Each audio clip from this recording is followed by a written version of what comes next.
আজকে কি রান্না বান্না করলাম সেটাই আপনাদের সাথে শেয়ার করব।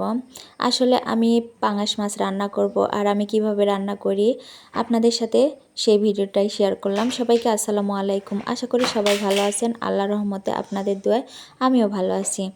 ফার্স্টে হচ্ছে পাঙাশ মাছের তেলটা দিয়েই আমি মাছটা ভাজা করব। আর আপনারা আমার ভিডিওতে দেখেন যে আমি পাঙাশ মাছের তেলটা দিয়েই বেশি রান্না বান্না করি।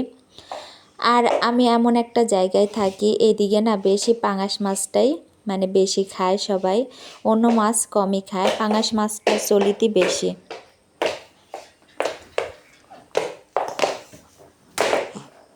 তো এখানে আমি হচ্ছে মাছটা ভাজা শুরু করে দিয়েছি। আর আমি এখন বাচ্চাদের নিয়ে ভয়েস দিতাছি, আপনারা কেউ সাউন্ড গেলে সবাই একটু ইগনোর করে যাবেন। আর আমি এত তাড়াহুড়া করে ভয়েস দিচ্ছি, আজকে আমার মনেই ছিল না যে লং ভিডিও ছাড়তে হবে, তো অনেক তাড়াহুড়া করে আমি ভিডিওটা তৈরি করছি আর ভয়েস দিতেছি। অলরেডি ভয়েস দিতেছি 7:30 বেজে গেছে, তারপরে কিছু করার নেই, একটু শব্দ হলে আপনারা প্লিজ ইগনোর করে যাবেন। এখানে আমি মাছটা ভাজে তারপরে পেঁয়াজ হালকা ব্রাউন কালার হয়ে আসলে আমি টমেটোটা দিয়ে দিব। টমেটো দিয়েই আমি সুন্দর মতো কষিয়ে নেব। তারপরে আমি একে একে সব মশলাগুলো দিয়ে দিব।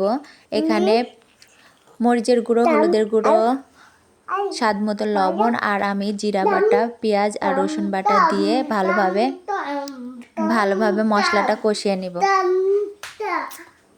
আমার এখানে মশলাটা কষানো হয়ে গেলে আমি তারপরে আলু দিয়ে দিব, কারণ বাচ্চারা খাবে আর বাচ্চারা কিন্তু বিশেষ করে আলুটাই বেশি পছন্দ করে। এখানে আলুটা একটু হালকা কষিয়ে আমি মাছটা দিয়ে ভালোভাবে কষিয়ে নিব। এই যে মাছটা ভালোভাবে কষিয়ে নিয়ে আমি হচ্ছে পরিমাণ মতো কিন্তু ঝোলের জন্য পানি দিয়ে দিব। আর আমি বেশি ঝোল রাখবো না, একটু মাখা মাখা করে রাখবো, তবে রাখবো অতটা বেশি রাখবো না, যাতে ভাত দিয়ে খাওয়া হয়, এইভাবে আমি ঝোলটা রেখে দিব। তো এখানে আমি পানিটা দিয়ে তারপরে ঢাকনা দিয়ে ঢেকে ভালোভাবে আমি তরকারিটা ফুটিয়ে নিব। তো এখানে হচ্ছে ঢাকনাটা উঠিয়ে আমি সব কিছু চেক করে নিব যে ঠিক আছে নাকি।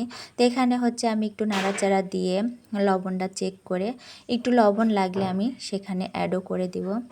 তো আমি ভালোভাবে তরকারিটা নাড়াচাড়া দিয়ে চেক করে তারপরে একটু লবণ লাগবে দিয়ে দিচ্ছি। তারপর লবণটা অ্যাড করার পরে আমি হচ্ছে আর একটু জাল করে তারপরে নামানোর একটু আগে আমি একটু জিরার ফাঁকি দিয়ে দিব। আর পাঙাশ মাছ এভাবে রান্না করলে খেতে কিন্তু ভীষণ ভালো লাগে, আর এভাবে জিরার ফাঁকিটা দিলে আরও বেশি মজা লাগে, একটা স্মেল আসে, খেতেও কিন্তু ভীষণ মজা লাগে। যাই হোক, তরকারিটা কিন্তু অনেক মজা হয়েছিল। আজকের মতো ভিডিও পর্যন্ত, আল্লাহ হাফেজ।